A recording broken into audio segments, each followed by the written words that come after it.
신명기 21장은 다양한 규정 모음집이라고 할 수 있습니다. 율법은요, 무죄한 자의 피를 흘리는 것을 경계하십니다. 그런데 특별히 죽인 자를 알지 못하는 경우는 어떻게 해야 하는지를 본문에서 다루고 있습니다. 또한 전쟁 포로 중에서 여인을 아내로 맞이할 때 그 이스라엘 남성이 그 여인에게 애곡할 기회를 주고 그 여성을 더 이상 종이 아닌 아내로 대해야 한다는 것 또한 다루고 있습니다.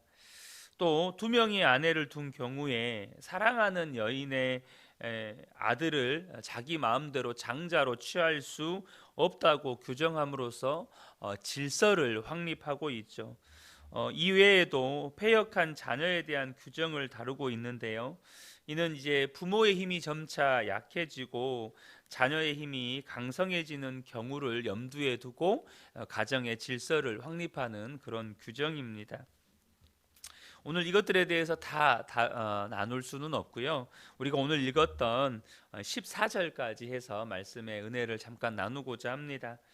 하나님은 죄가 땅을 더럽히는 것을 경계하셨습니다. 가인이 아벨을 죽인 후에 하나님께서 가인에게 찾아오셔서 그런 말씀을 하셨습니다. 창세기 4장 10절을 보면 이르시되 내가 무엇을 하였느냐 내 아우의 핏소리가 땅에서부터 내게 호소하느니라. 하나님께서 가인에게 이 말씀을 하셨어요. 이 호소한다는 말은 쉽게 말하면 죽음의 위기에 처한 사람이 사람 살려 이렇게 부르짖는 비명 같은 것을 의미합니다. 핏소리가 하나님께 호소한다라는 말은 하나님께서 무죄한 자의 피 흘림에 대해서 친히 아시고 절대 그것을 간과하지 않으신다라는 뜻을 가지고 있습니다. 그래서 시편 37편 12절과 13절을 보면 악인이 의인 치기를 꾀하고 그를 향하여 그의 일을 가는도다. 그러나 주께서 그를 비웃으시리니 그의 날이 다가옴을 보심이로다. 악인이 의인 치는 것에 대해서 하나님께서 보시고 오히려 그것을 비웃으신다고 말씀하십니다. 왜 비웃으십니까? 그의 날이 다가옴을 하나님은 보고 계시기 때문입니다. 여기서 그의 날은 뭡니까? 악인이 심판받을 날에 대한 말씀입니다. 그래서 하나님은 이 무지한 피 흘림이 있는 땅을 반드시 심판하신다는 거예요. 오늘 본문에 기록된 살인자를 알지 못하는 사건도 마찬가지로 땅을 부정하게 하는 것으로 보았습니다. 그래서 이러한 경우에 이렇게 무지한 자의 피 흘린 사건, 분명히 살해당해서 죽었는데 그 사람을 살해한 사람이 누구인지를 알지 못하는 경우에 어떻게 그 땅이 하나님의 심판을 받지 않게 할 것인지에 대해서 오늘 본문이 기록하고 있는 거예요. 이를 해결하려면 반드시 암송아지로 그 피 흘린 죄에 대해서 대속을 해야 한다는 것입니다. 제사장과 재판장은 정말로 죄인을 알지 못한다는 의미로 손을 씻은 뒤에 이 억울한 피 흘림으로 인한 죄를 용서해 달라고 하나님께 기도해야 한다는 것이죠. 6절부터 8절을 보겠습니다. 그 피살된 곳에서 제일 가까운 성읍의 모든 장로들은 그 골짜기에서 목을 꺾은 암송아지 위에 손을 씻으며 말하기를 우리의 손이 이 피를 흘리지 아니하였고 우리의 눈이 이것을 보지 못하였나이다. 여호와여 주께서 속량하신 주의 백성 이스라엘을 사하시고 무지한 피를 주의 백성 이스라엘 중에 머물러 두지 마옵소서 하면 그 피 흘린 죄가 사함을 받으리니라고 말씀하십니다. 여러분, 하나님은 절대 죄를 간과하시지 않습니다. 반드시 그 죄에 대한 책임을 물으시고 그 죄에 대한 책임을 추궁받지 않으려면 반드시 그 죄의 문제가 해결되어야 합니다. 이것이 내가 아는 죄든 알지 못하는 죄든 내가 지은 죄든 내가 짓지 않은 죄든 그 땅에서 자행된 죄에 대해서 반드시 하나님은 책임을 물으시고 또 그 하나님의 책임 추궁을 당하지 않으려면 반드시 그 죄의 문제를 해결하고 넘어가야 한다는 거예요. 여러분, 우리의 죄는 반드시 하나님께 심판받습니다. 그런데 하나님이 우리를 너무 사랑하셔서 하나님의 심판을 받지 않게 하시려고 하신 일이 바로 우리의 죄를 대속하셔서 예수 그리스도께서 십자가에 죽게 하심으로 말미암아 그 모든 죄의 문제를 해결하게 하신 것입니다. 이제 우리가 그 예수님을 나의 주 나의 하나님으로 믿고 내 모든 죄가 십자가에서 해결되었다는 것을 믿게 될 때에 우리는 이제 하나님의 자녀가 되고 구원받게 되는 것이죠.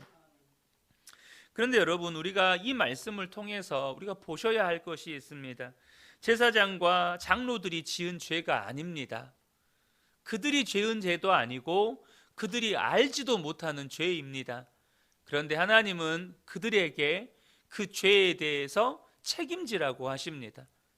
그 죄에 대해서 대속의 제사를 드리라고 말씀하시고, 또한 그 지은 죄에 대해서 하나님께 용서해 달라고 기도하라고 말씀하셨어요.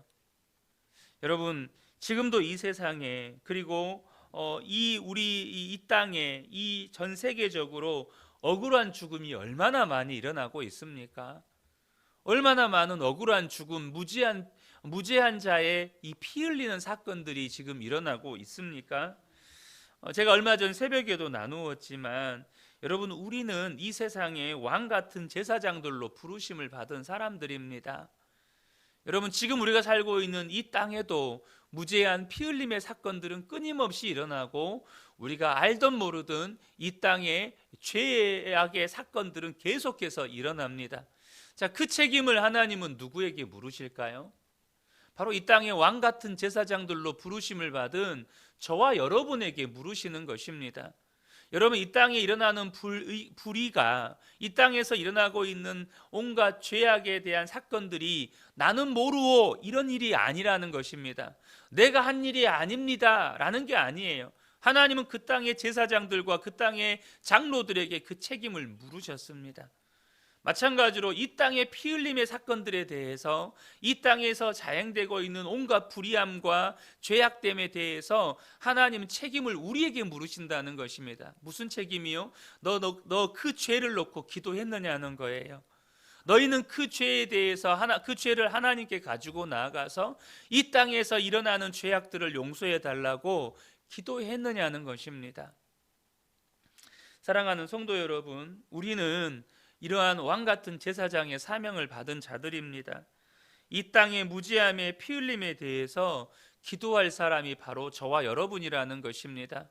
그 죄를 하나님 앞에 가지고 나아가서 하나님께 용서해 달라고, 이 땅을 심판하지 말아 달라고 저와 여러분이 기도하셔야 합니다.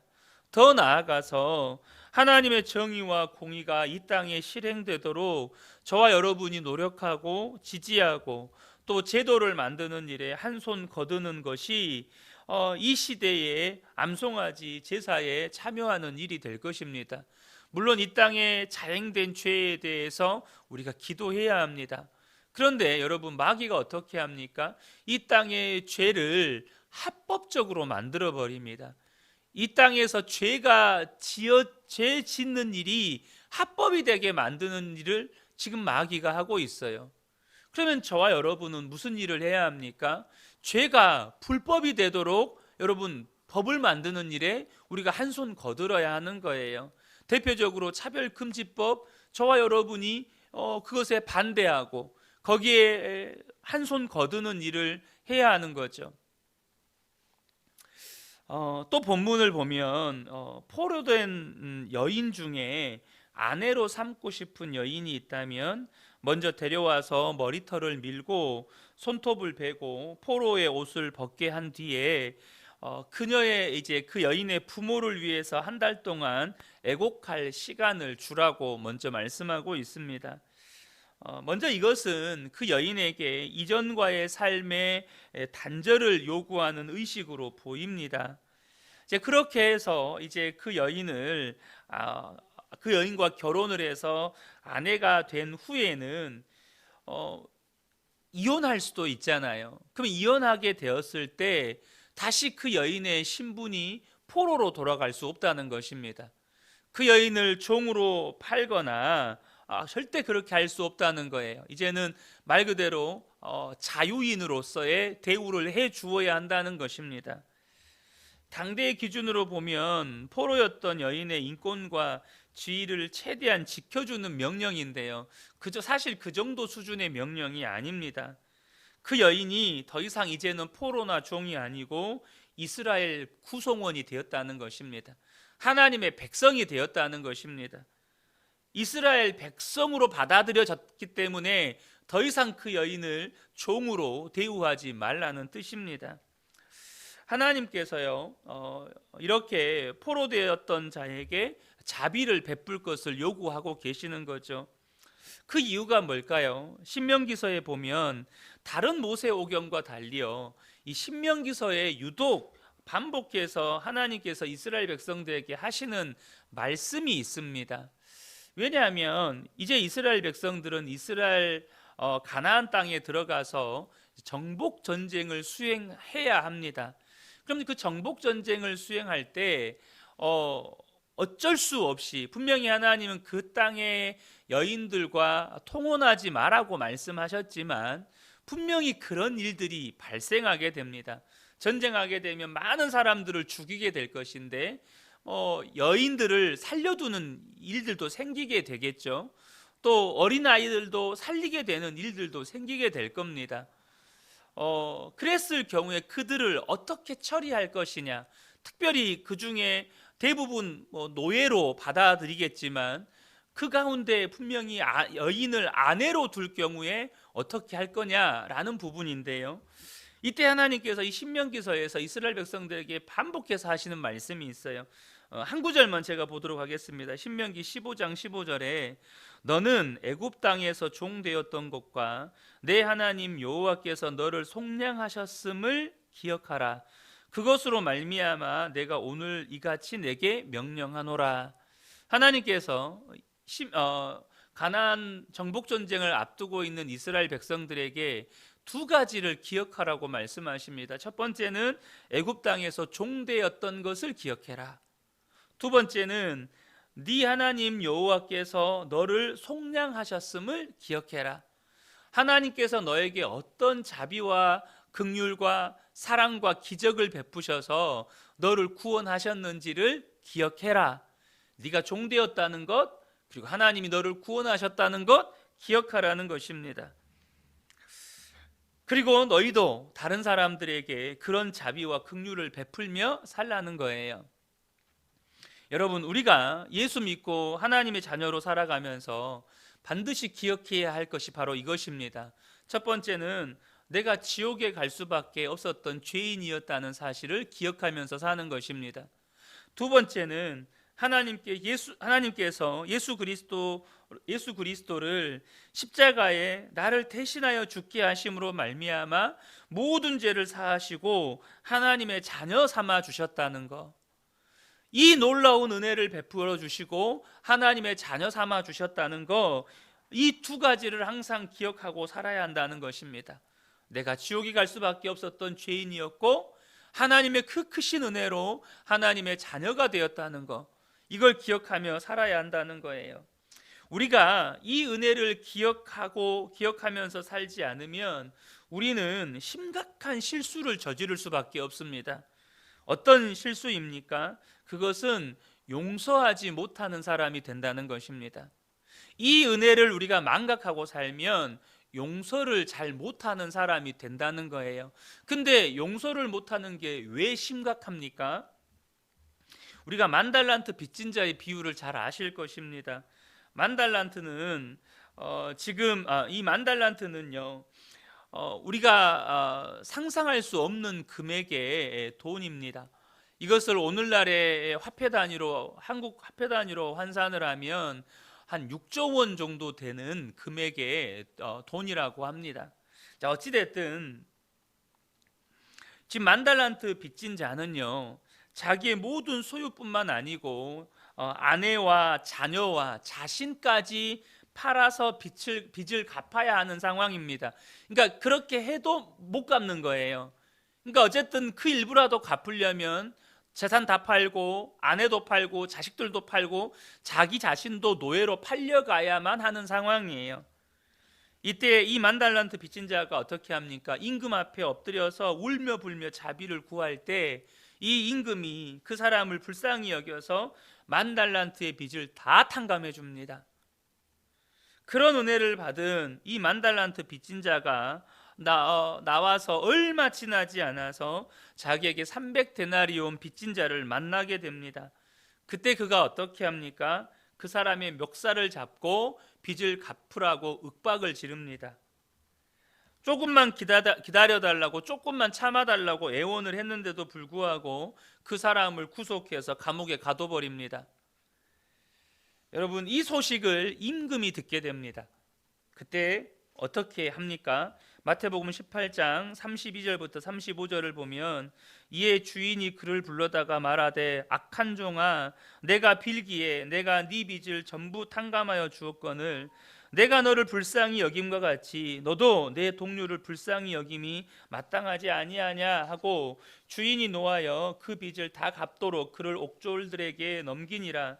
너희가 각각 마음으로부터 형제를 용서하지 아니하면 나의 하늘 아버지께서도 너희에게 이와 같이 하시리라.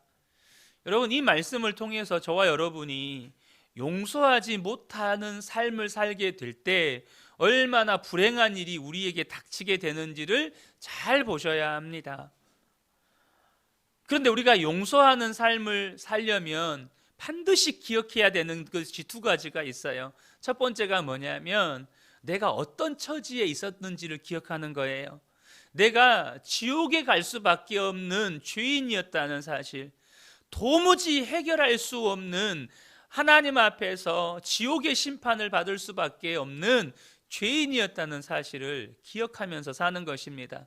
그런데 그걸로 끝나면 안 되고, 두 번째는요, 바로 예수 그리스도의 그 십자가 구원의 은혜로 말미암아 그 모든 죄가 사함받고 하나님의 자녀가 되었다는 사실입니다. 자기가 어떤 죄인인지를 모르면 자기가 어떤 은혜를 받았는지도 모릅니다. 자기가 어떤 죄인이었는지를 모르면 내가 받은 은혜에 대한 감격도 잃어버립니다. 그러니까 내가 받은 은혜의 감격을 모르니 누군가 나에게 뭔가 해를 끼쳤어요. 누군가 나에게 상처를 주었을 수도 있고 아픔을 주었을 수도 있고, 오늘 본문의 말씀처럼 이 10,000달란트 빚진 자처럼 300데나리온을 빚을 빌려가 가지고 안 갚을 수도 있죠. 근데 저와 여러분이 기억하셔야 될 것은 뭐냐면, 우리가 그 큰 용서를 받았으니 우리도 용서하며 살아야 한다는 것입니다. 그런데 우리가 용서하지를 못해요. 이 말은 무슨 말이냐면, 네가 용서하지 않았기 때문에 너도 용서받지 못하고 지옥 갈 거다, 이런 의미가 아니에요. 내가 용서할 줄 모른다는 것은 나는 아직도 십자가 구원의 은혜를 온전히 믿고 있지 못하다는 뜻입니다. 내가 그런 은혜를 받았다는 것을 분명히 알고 믿으면 용서가 되는 거예요. 용서를 억지로 하라는 말이 절대 아닙니다. 내가 어떤 은혜를 받았는지를 분명하게 알면, 내가 어떤 죄인이었다는 것과 내가 어떤 은혜를 받아서 하나님의 자녀가 되는 이 놀라운 은혜를 받았다는 것을 알면, 여러분, 어떤 죄도 용서가 되는 것입니다. 나에게 상처를 주었고 아픔을 주었고 빚을 지고 갚지도 않고, 그러면서도 여전히 정말로 떵떵거리면서 아무렇지도 않고 살아가는 그 사람에게 내가 어떻게 해야 되는지를 알게 되는 거예요. 아, 내가 이런 은혜를 받았는데, 내가 이 놀라운 사랑을 받았는데, 그걸 알면 용서가 되는 것입니다. 사랑하는 성도 여러분, 저와 여러분이 오늘 이 새벽의 말씀을 통해서 두 가지를 꼭 기억하셨으면 좋겠습니다. 이 땅에 일어나는 온갖 죄악에 대한 책임은 우리에게 있습니다. 우리가 왕같은 제사장이기 때문이에요. 그러므로 그 죄악들을 주님 앞에 가지고 나아가서 자녀의 죄, 아내와 남편의 죄, 또 이 땅에 일어나는 그 죄악들을 주님 앞에 가지고 나아가서 하나님 용서해 주십시오. 하나님, 이 땅을 다시 회복시켜 주십시오. 욥과 같이 기도하고, 또 누군가 나에게 정말로 아픔을 주고 상처를 주었다 하지만 내가 하나님께 받은 은혜가 더 크기에 주님 제가 용서하겠습니다. 여러분, 누군가를 용서하는 건 그 사람을 풀어주는 게 아니라 나를 풀어주는 것입니다. 나를 풀어주는 거예요. 정말로 십자가 구원의 은혜를 내가 누리면서 사는 것입니다. 이 새벽에 함께 예배한 우리 모든 성도님들이 이 은혜와 사명을 충만하게 누리고 감당하는 복된 분들 되시기를 예수님의 이름으로 축복합니다. 아멘.